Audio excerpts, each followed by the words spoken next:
कहते हैं अपनी आवाज होठों से निकल जाते हैं, अपने तेवर को संभालो कि कोई ना कहे,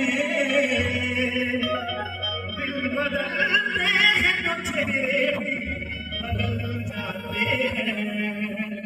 धन्यवाद। तालियां जोरदार प्यार से थोड़ा उनका मैं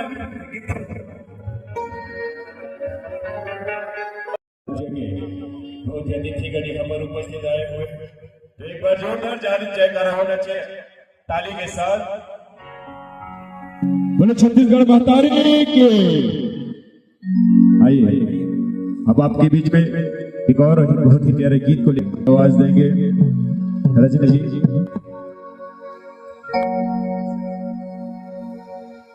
बहुत ही प्यारा गीत जिसको आप लोग बहुत मैं और दुलार दिए हैं, उस गीत को लेके आएंगे। तोर मन कैसे लागे राजा, इस गीत को लेके आए हैं रजनी जी की आवाज पर सुनेंगे। बहुत ही प्यारा गीत और घनश्याम महानंद जी का बहुत सारे ऐसे गीत जिनको आप लोग मैं और दुलार दिए हैं, बहुत ही प्यार दिए हैं, उस गीत को आपके बीच में प्रस्तुति देंगे। तो आइए सुनते हैं तोर मन कैसे लागे।